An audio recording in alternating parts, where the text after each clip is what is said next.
Very good afternoon. Welcome to Four Sides TV. నేను Vijay. Telangana rising global summit ప్రస్తుతం తెలంగాణ వ్యాప్తంగా ఇదే అంశానికి సంబంధించి చర్చ జరుగుతోంది. కొద్దిసేపటి క్రితమే ఈ రైజింగ్ గ్లోబల్ సమ్మిట్ కూడా ముఖ్యమంత్రి చేతుల మీదుగా ప్రారంభమైనటువంటి విషయం మనంతరం కూడా ఇప్పటివరకు ఫోర్ సైడ్స్ వేదికగానే చూస్తూ వచ్చాం. ఇప్పుడు గవర్నర్ కూడా మాట్లాడుతున్నారు. అయితే దీని లక్ష్యాలు ఏంటి, 2047 నాటికి కొన్ని నిర్దేశిత లక్ష్యాలతోటి ప్రభుత్వం కూడా ముందుకు వెళ్తోంది. అదే నేపథ్యంలో ప్రపంచ స్థాయిలో పెట్టుబడులను ఆకర్షించేందుకు స్వయంగా ముఖ్యమంత్రి ప్రతి 15 నిమిషాలకు ఒకసారి ఆయన స్వయంగా రౌండ్ టేబుల్ సమావేశాల్లో కూడా పాల్గొంటున్నారంట. అంతేకాకుండా ఇదంతా కూడా ఫ్యూచర్ సిటీలో జరుగుతోంది కాబట్టి హైదరాబాద్ ఫ్యూచర్ సిటీ చైనాను మించి ఉత్పత్తులు ఇక్కడ తయారు చేసే విధంగా ఒక ప్రణాళికతోటి ముందుకు వెళ్తోంది. ఈ నేపథ్యంలో అసలు ఈ రైజింగ్ గ్లోబల్ సమ్మిట్ లక్ష్యాలేంటి, ఉద్దేశాలేంటో మాట్లాడుకునే ప్రయత్నం చేద్దాం. మనతో పాటు మా చీఫ్ అడ్వైజర్ సుధాకర్ శర్మ గారు సిద్ధంగా ఉన్నారు. వారిని అడిగి మరిన్ని విషయాలు తెలుసుకునే ప్రయత్నం చేద్దాం. శర్మ గారు నమస్కారం అండి. నమస్తే విజయ్ గారు. శర్మ గారు, ఎలా చూడాలండి అంటే చక్కటి కార్యక్రమాన్ని ప్రభుత్వం నిర్వహిస్తోంది ప్రపంచ స్థాయిలో పెట్టుబడులను ఆకర్షించడానికి. అదేవిధంగా 2047 నాటికి ఎటువంటి లక్ష్యాలతో మనం ముందుకు వెళ్ళాలి, ఏమేం సాధించాలనేటువంటి ఉద్దేశాలని కూడా చాలా క్లియర్ కట్గా మెన్షన్ చేస్తూ ఈ సమ్మిట్ నిర్వహిస్తున్నారు. సో ఎలా జరుగుతోంది ఏంటి? థ్యాంక్ యూ విజయ్ గారు. ముఖ్యంగా మీరు అన్నట్టు నిజంగా ఇది చాలా హర్షించదగ్గ, స్వాగతించదగ్గ అంశం.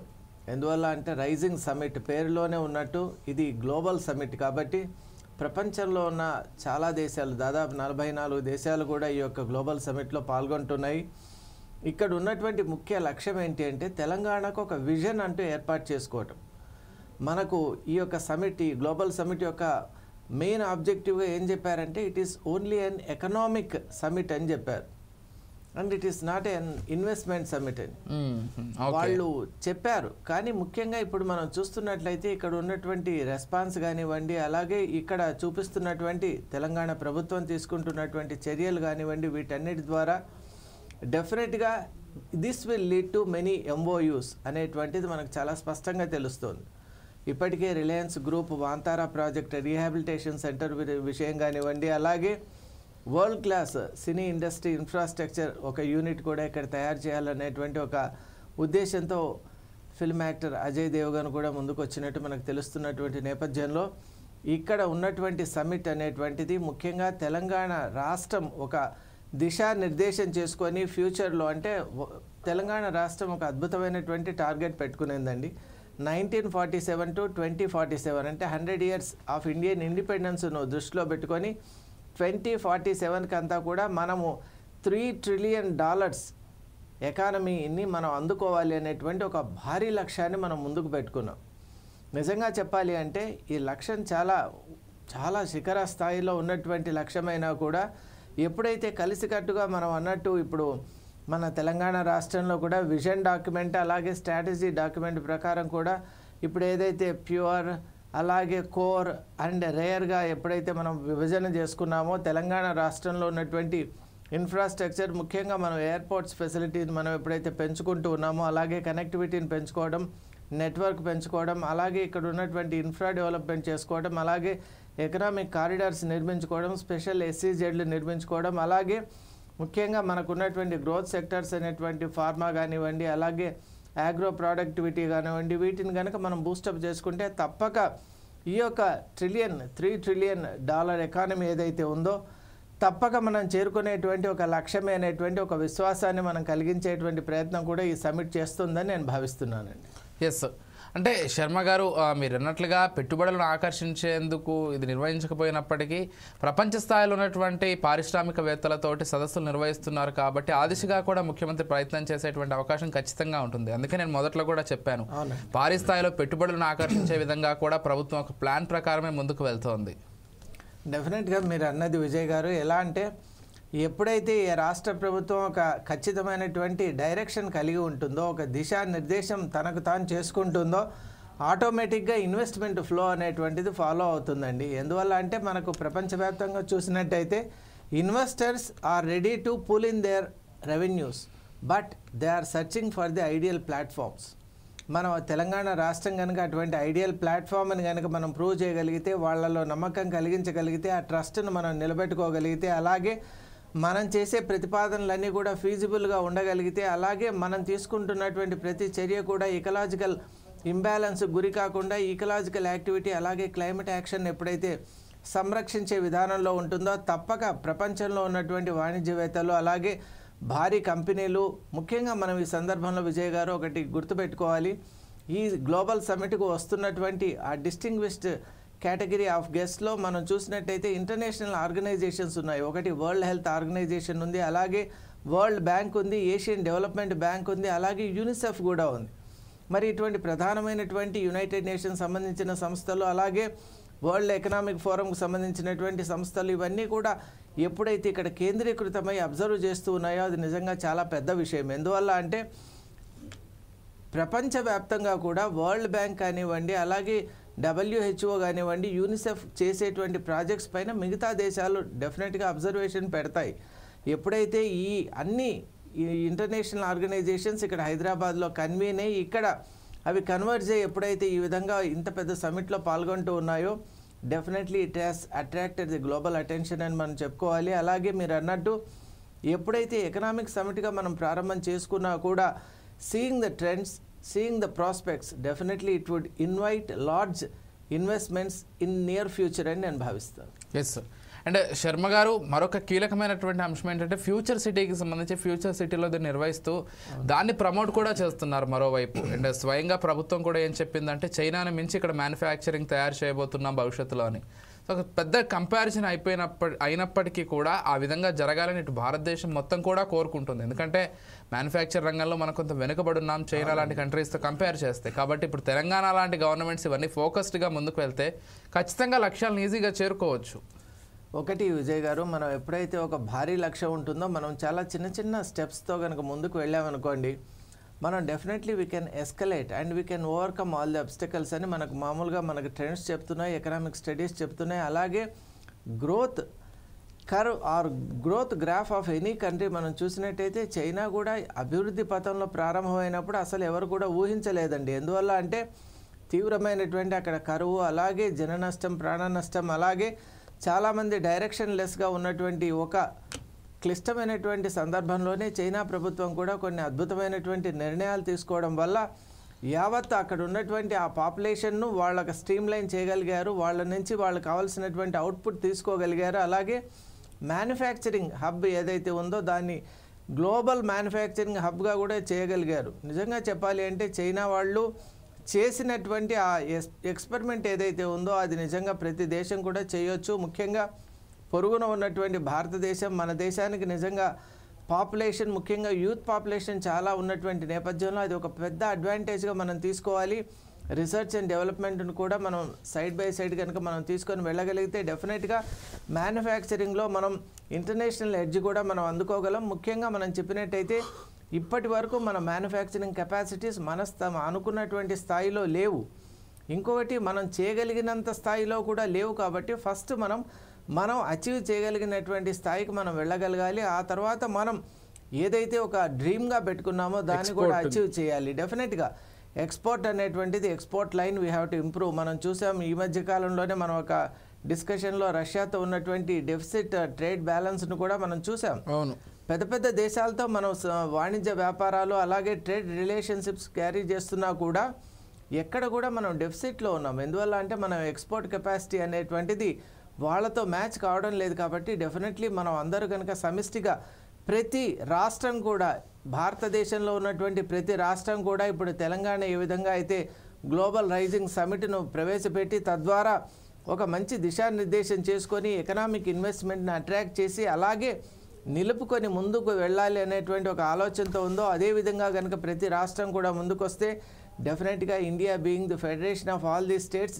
We would emerge and this is not just a dream but it will turn to be a real reality అని నేను భావిస్తాను. ఎస్ అండ్ శర్మ గారు, దాంతోపాటుగా ఈ ఫ్యూచర్ సిటీకి సంబంధించి అంటే ఇప్పటివరకు ఐటీ సెక్టార్లో భారతదేశంలో ఉన్నటువంటి సిటీస్లో హైదరాబాద్ ఏ విధంగా ముందుందో మనంతా కూడా చూస్తూనే వస్తున్నాం. Bengaluru, Hyderabad, Pune. Hyderabad not just IT అని కాకుండా ఇంకా ఇతర రంగాల్లో కూడా ముందుకు వెళ్ళాలనేటువంటి లక్ష్యాలతోటే ఫ్యూచర్ సిటీని కూడా నిర్మిస్తున్నారు. అంటే ఈ గచ్చిబౌలి, కోకాపేట ఈ ప్రాంతాల్లో ఐటీ ఉన్నప్పటికీ ఇప్పుడు ఫ్యూచర్ సిటీ ఏదైతే ఉందో ఎక్కడ ఎక్కువగా మ్యానుఫ్యాక్చరింగ్ కావచ్చు, ఫార్మాస్యూటికల్ ఇటువంటి రంగాల్ని ప్రోత్సహించాలనేటువంటి లక్ష్యాలతోటే ముందుకు వెళ్తున్నారు. సో ఎంతవరకు సక్సెస్ అయ్యే అవకాశం ఉంది ఫ్యూచర్ సిటీ అనేది? ఎందుకంటే ఐటీ సెక్టార్లో గ్రోత్ అనేది చాలా ఈజీగా ఉంటుంది, కానీ మ్యానుఫ్యాక్చర్ సెక్టార్ అయినా లేకపోతే ఫార్మా సెక్టార్ అయినా కానీ సో కొంత టైం తీసుకుంటుంది. అండ్ మోరోవర్ ఎన్నో సవాళ్ళు కూడా ఉంటాయి. సో దాన్ని ఎదుర్కొని తెలంగాణ ప్రభుత్వం ఎలా ముందుకు వెళ్ళబోతోంది? ముఖ్యంగా ఇది చాలా పెద్ద సమస్య విజయ్ గారు. ఎందువల్ల అంటే మామూలుగా మనం చూసినట్టు ఐటీ కారిడార్ డెవలప్ చేయడం ఒక రకం అయితే, మ్యానుఫ్యాక్చరింగ్ హబ్గా మారటం అనేటువంటిది చాలా పెను సవాలుగా మనం భావించాలి. ఎందువల్ల అంటే manufacturing is not just about developing a product, it is having an number of allied services. Logistics బాగుండాలి, కమ్యూనికేషన్ బాగుండాలి, ఇన్ఫ్రాస్ట్రక్చర్ బాగుండాలి, అలాగే ముఖ్యంగా ప్రభుత్వం యొక్క కోఆపరేషన్ ఉండాలండి. ట్రాన్స్పోర్ట్కి రోడ్స్ ఉండాలి. డెఫినెట్లీ ఇప్పుడు మనం ఇఫ్ డిలే కనుక అయిందనుకోండి, ఆ ప్రోడక్ట్ వాల్యూ కానీ దాని యొక్క ప్రైస్ అనేటువంటిది పెరగడం వల్ల మనం ఇక్కడ మ్యానుఫ్యాక్చరింగ్ చేయడానికి ఎవరు కూడా ముందుకు రారు. మనం ఎలా పెట్టాలి? ముఖ్యంగా బెంగళూరు డెవలప్ కావడానికి ముఖ్యమైనటువంటి ఇది ఈ ఇంటర్ కనెక్టివిటీ ఏదైతే ఉందో దాన్ని వాళ్ళు బాగా ఎస్టాబ్లిష్ చేయగలిగారు. కాబట్టి మనకంటే కొంత ముందుకు బెంగళూరు వెళ్తున్నటువంటి ఒక నేపథ్యాన్ని కూడా మనం చూస్తున్నాం. కానీ తెలంగాణకు ఉన్నటువంటి ఆర్థిక వనరులు, అలాగే మానవ వనరులు, అలాగే మనం ముఖ్యంగా చూసినట్టయితే న్యాచురల్ రిసోర్సెస్ అని ఏదైతే మనం అంటామో, ప్రకృతి సంబంధమైనటువంటి వనరులు పుష్కలంగా ఉన్నటువంటి రాష్ట్రం తెలంగాణ. కాబట్టి తెలంగాణ రాష్ట్రం కనుక నిజంగా ఈ విధమైనటువంటి గ్రోత్ మేము చెయ్యాలి అనేటువంటి ఒక స్థిర సంకల్పంతో కనుక ఉంటే ఇది అసాధ్యమైతే కాదని నేను అనుకుంటాను. ఎస్. ఇకపోతే పెట్టుబడులకు సంబంధించి మాట్లాడాము, అదేవిధంగా అసలు ఏ విధంగా ఫ్యూచర్ సిటీని డెవలప్ చేస్తున్నారో మాట్లాడాము. అసలు ముఖ్య లక్ష్యాలకు సంబంధించి అంటే 2047 నాటికి తెలంగాణ ఏ విధంగా ఉండాలి, అది కూడా ప్రపంచ పటంలో వెలిగిపోవాలనేటువంటి ఉద్దేశాలు కూడా ఈరోజు ప్రభుత్వం స్పష్టం చేస్తోంది. ఈవెన్ ముఖ్యమంత్రి రేవంత్ రెడ్డి కూడా పదే పదే అదే చెప్తున్నారు. ఖచ్చితంగా ఈ లక్ష్యాలను ఎవరూ కూడా పక్కదారి పట్టించలేరు, దీనిపై పూర్తి స్థాయి ఫోకస్డ్గా ముందుకు వెళ్తామని. ఒకవైపు భారత్ కూడా 2047 లక్ష్యాలతోటి ముందుకు వెళ్తోంది. మరోవైపు ప్రతి రాష్ట్రం కూడా ఆయా రాష్ట్రంలో ఒకవైపు భారత్తో పాటు వాళ్ళు కూడా సొంతంగా రాష్ట్ర ప్రభుత్వం నుంచి ఏం చేయాలో ఏం చేయబోతున్నారో చెప్తున్నారు. అంటే తెలంగాణ కూడా ఇప్పుడు 2047 లక్ష్యాలతోటి ముందుకు వెళ్ళబోతోంది. ఎలా ఉండబోతోంది 2047కి? తెలంగాణ కావచ్చు, హైదరాబాద్ పరిసర ప్రాంతాలు కావచ్చు, ఇన్ఫ్రాస్ట్రక్చర్ పరంగా లేకపోతే ఇతర రంగాల్లో ఏ విధంగా మార్పు చెందబోతున్నాయి? ముఖ్యంగా విజయ్ గారు, కేంద్ర ప్రభుత్వం కూడా 2047కు ఒక లాంగ్ టర్మ్ విజన్ అనేటువంటిది రిలీజ్ చేసింది. మనం గమనించినట్టయితే 2047 is going to be a kind of historical milestone for the entire country అని నేను భావిస్తాను. ఎందువల్ల అంటే ఒకవైపు కేంద్ర ప్రభుత్వం కూడా ఎట్టి పరిస్థితుల్లోనూ ఈ 100 years ఆఫ్ ఇండిపెండెన్స్ అప్పటికి మనం ఒక అద్భుతమైనటువంటి ఎకానమీగా, అలాగే ఒక లీడ్ రోల్లో ఉన్నటువంటి ఒక కంట్రీగా, అలాగే ప్రపంచ దేశాల్లోనే ఒక గుర్తింపు ఉన్నటువంటి ఒక దేశంగా, ఒక సూపర్ పవర్గా ఎదగాలి అనేటువంటి ఒక ఆకాంక్షతో ముందుకు వెళ్తున్నటువంటి నేపథ్యంలో రాష్ట్ర ప్రభుత్వాలు కూడా ఇటువంటి చొరవ తీసుకోవడం, ఇటువంటి అద్భుతమైన నిర్ణయాలు తీసుకోవడం, ఇటువంటి గ్లోబల్ సమిట్స్ నిర్వహించుకోవడం, అలాగే ఇటువంటి పెద్ద సమిట్స్ ఎప్పుడైతే భారతదేశంలో జరుగుతుంటాయో definitely it would attract the international attention and so many people would follow this. ఇప్పుడు వచ్చినటువంటి ఆ 44 దేశాల వాళ్లే కాకుండా మనం చూసినట్టయితే 154 డెలిగేట్స్ కూడా స్పెషల్ డెలిగేట్స్ వస్తున్నారు. వాళ్లతో పాటు ప్రపంచవ్యాప్తంగా చూస్తున్నటువంటి, పరిశీలన చేస్తున్నటువంటి మిగతా దేశాలు కూడా చాలా మటుకు ఈ యొక్క గ్లోబల్ సమిట్ను బాగా అబ్జర్వ్ చేసి భారతదేశంలో ముఖ్యంగా తెలంగాణలో ఉన్నటువంటి ఇన్ఫ్రా ఏంటి, అక్కడ గవర్నమెంట్ అప్రూవల్స్ ఏంటి, అలాగే కేటగిరీ ఆఫ్ డెవలప్మెంట్ ఏంటి, అలాగే గ్రాఫికల్ గ్రోత్ ఏంటి, అలాగే ఇక్కడ ఉన్నటువంటి పాపులేషన్ టు ప్రొడక్టివిటీ రేషియో ఏంటి, అలాగే ఇక్కడ ఉన్నటువంటి ఒక కాస్మోపాలిటన్ నేచర్ ఏదైతే ఉందో దానికి బాగా అట్రాక్ట్ అవుతున్నారు. హైదరాబాద్ మొదటి నుంచి కూడా ఒక వెల్కమ్ సిటీ లాగా ఉంది. అంటే ప్రపంచ దేశాల్లోనే కాక ఎక్కడైనా కూడా ఎవరైనా వచ్చి మన హైదరాబాద్లో చాలా ఈజీగా కలిసిపోవచ్చు. ఇక్కడ ఉన్నటువంటి ప్రజల మనోభావాలు కానివ్వచ్చు, సైకే కానివ్వచ్చు, సైకలాజికల్గా వాళ్ళు ఇతరులను యాక్సెప్ట్ చేసేటువంటి విధానం కూడా చాలా అద్భుతంగా ఉంటుంది. కాబట్టి కల్చరల్గా ఇది చాలా బెస్ట్ సిటీ. ముఖ్యంగా హెల్త్ వైజ్ కూడా ఇక్కడ ఉన్నటువంటి weather is very moderate. You will be seeing all the 3 seasons very clearly, evidently. మరి ఇంత అద్భుతమైనటువంటి ఒక సిటీలో మనం ఉన్నప్పుడు ఆ సిటీని మనం ప్రమోట్ చేసుకోవాలి. ఇక్కడ ఇంతవరకు జరిగినటువంటి ఒక గ్రోత్ మనం జరిపించుకోవాలి. అలాగే పార్టీలకు అతీతంగా అందరూ ముందుకు రావాలండి. ఇది ఒక నేరో మైండెడ్గా వెళ్ళిపోయి కేవలం ఒక పార్టీ చేస్తున్నది కాబట్టి మనకు సంబంధం లేదనుకోకుండా ప్రతి ఒక్కరూ కూడా ఇందులో వాళ్ళ కాంట్రిబ్యూషన్ ఇవ్వాలి. అలాగే ఇప్పుడు ఉన్నటువంటి కాంగ్రెస్ ప్రభుత్వం కూడా కేవలం గ్లోబల్ సమిట్ జరపడం మాత్రం సరిపోదు. గ్లోబల్ సమిట్ అనేటువంటిది అది ఒక ఒక రకంగా చెప్పాలి అంటే మన యొక్క విజన్ను, మన యొక్క డ్రీమ్ను ఆవిష్కరింపజేసుకోవడమే. కానీ that is not the end of everything. పరిపూర్ణం చేసుకోవడం కాదండి. ముఖ్యంగా చెప్పాలి అంటే ఈ విధంగా మేము ఉండాలి అని అనుకుంటున్నామని ప్రపంచానికి మనం తెలియజేస్తున్నాం. కానీ నిజంగా ఇక్కడ ఇంటర్నల్గా మనం చూసినట్టయితే కాంగ్రెస్ ప్రభుత్వం తాను ఇచ్చినటువంటి హామీలన్నింటినీ నెరవేర్చుకోవాలి. అలాగే గ్లోబల్ సమిట్ నిర్వహించినంత మాత్రాన ఇక్కడ ఇంటర్నల్గా జరుగుతున్న ఎన్నో రకాల ల్యాప్సెస్ ఉన్నాయి, రైతాంగానికి జరుగుతున్న నష్టాలు ఉన్నాయి. అలాగే ఇక్కడ ఉన్నటువంటి అపరిష్కృతమైనటువంటి ఈ జల వివాదం కానివ్వండి, అలాగే ఇప్పుడు భూ వివాదాలు, ఇవన్నీ చాలా ఉన్నటువంటి నేపథ్యంలో మనం వీటన్నిటిని కూడా సత్వరమే పరిష్కారం చేసుకోవాలి. ముందు ఇంట్లో ఉన్నటువంటి అన్ని సమస్యలు మనం పరిష్కారం చేసుకోగలిగితేనే ప్రపంచ దేశాల నుంచి వచ్చినటువంటి ఆ భాగస్వాములతో కలిసి అద్భుతమైనటువంటి వాణిజ్య రంగంలో మనం ఒక అడుగు ముందుకు వేయగలం. కానీ అంతర్గతంగా ఎప్పుడైతే మనం the weight of our own issues if they are trying to trample us down, it would be really difficult అని నేను భావిస్తాను. కాబట్టి ఖచ్చితంగా తెలంగాణ ప్రభుత్వం గ్లోబల్ సమిట్ అనేటువంటిది నిర్వహించడం ఒక ఎత్తు అయితే, మన రాష్ట్రాన్ని తామిచ్చినటువంటి హామీల ప్రకారం ముందు అభివృద్ధి చేయాలి. ఆ విషయంలో మాత్రం ఏమాత్రం కూడా వెనక్కి వెళ్లకుండా ముందడుగు వేసినట్టయితే డెఫినెట్గా ఈ విజన్, ఈ సమిట్ నిజంగా సక్సెస్ అయినట్టు నేను భావిస్తాను. ఎస్ అండ్ శర్మ గారు, మరొక కీలకమైనది మీరు మొదట్లోనే చెప్పారు వాంతారా గురించి. రిలయన్స్ వాళ్ళు పెట్టేటువంటి ఈ వైల్డ్ లైఫ్ శాంక్చురీకి సంబంధించి ఎక్కువగా టూరిస్టులను ఆకర్షించే విధంగా కూడా ఉంటుంది ఇన్ కేసు ఇక్కడికి వస్తే. ఎందుకంటే నైట్ టైం సఫారీస్ ప్లాన్ చేస్తున్నారు, వాళ్ళు చాలా పెద్దగా ప్లాన్ చేస్తున్నారు. సో ఎలా ఉండబోతోంది? కాకపోతే దీనికి వాంతారాకి సంబంధించి ఒకవైపు వ్యతిరేకించే వాళ్ళు కూడా ఉన్నారు. ఈ ప్రభుత్వం కూడా ఇప్పుడు ఆహ్వానిస్తోంది. ఎలా ఉండబోతోంది వాంతారా విషయం? ముఖ్యంగా వాంతారా అనేటువంటిది ఒక అద్భుతమైన ప్రాజెక్ట్ అండి. కానీ మనకి ఎట్లా అంటే వాళ్ళు అడిగే అటువంటి ల్యాండ్ ఎక్కడ దొరుకుతుంది, అలాగే ఫారెస్ట్ క్లియరెన్స్ ఎలా వస్తుంది, ఎన్విరాన్మెంటల్ క్లియరెన్స్ ఎలా వస్తుంది, పొల్యూషన్ బోర్డు క్లియరెన్స్ ఎలా వస్తుంది, అలాగే ఇది నిజంగా ప్రజల యొక్క మనోభావాలకు ఏమాత్రం కూడా దెబ్బతీయని విధంలో కనుక మనం అప్రూవల్స్ దొరికితే ఇది ఒక అద్భుతంగా మిగిలిపోతుంది. ముఖ్యంగా మీరు అన్నట్టు నైట్ సఫారీస్ అనేటువంటివి కూడా ఈ మధ్య యూత్లో చాలా ఇంట్రెస్ట్ చూపిస్తున్నటువంటి నేపథ్యంలో ఇది యానిమల్ రీహాబిలిటేషనే కాకుండా టూరిజంను కూడా పెంచుతుంది. ముఖ్యంగా ఈ గ్లోబల్ సమిట్లో జరుగుతున్నటువంటి మరొక మంచి అంశం ఏంటంటే మన యొక్క తెలంగాణ కల్చర్ను ప్రమోట్ చేయడం. ముఖ్యంగా మనకు అద్భుతమైనటువంటి ఒక చారిత్రాత్మకమైనటువంటి ఒక సంస్కృతి ఉంది. కొండపల్లి బొమ్మలు కానివ్వండి, అలాగే మనకి ఇక్కడ జరుగుతున్నటువంటి అనేక రకాలైనటువంటి చేనేత వస్త్ర నిర్మాణం కానివ్వండి, అలాగే మనకంటూ తెలంగాణ రాష్ట్రంలోనే తయారయ్యేటువంటి కొన్ని అద్భుతమైనటువంటి పరికరాలు కానివ్వండి, ఇవన్నీ కూడా నేటివ్ టెక్నాలజీస్తో ఇండిజినస్గా మనకు ఒక ఫ్యామిలీ లెగసీ లాగా ఎప్పటి నుంచో వస్తున్నటువంటి నేపథ్యంలో వాటిని కూడా కాపాడుకోవాలి. అలాగే హైదరాబాద్లో ఉన్నటువంటి అనేక రకాలైనటువంటి విషయాలు ఉన్నాయి. అంటే they are quite unique to Hyderabad. మరి అటువంటి సాంస్కృతికమైనటువంటి అంశాలన్నింటినీ కూడా మనం ప్రమోట్ చేసుకోవాలి. వీటన్నిటి ద్వారా కూడా మనం టూరిజంను పెంపొందించుకునేటువంటి విధానం ఉండాలి. ముఖ్యంగా మనం గమనించినట్టయితే విజయ్ గారు, ఈనాటికి కూడా తెలంగాణలో ఎన్నో రకాలైనటువంటి మంచి మంచి ఆలయాలు ఉన్నాయి, మరి విశేషమైన కట్టడాలు ఉన్నాయి.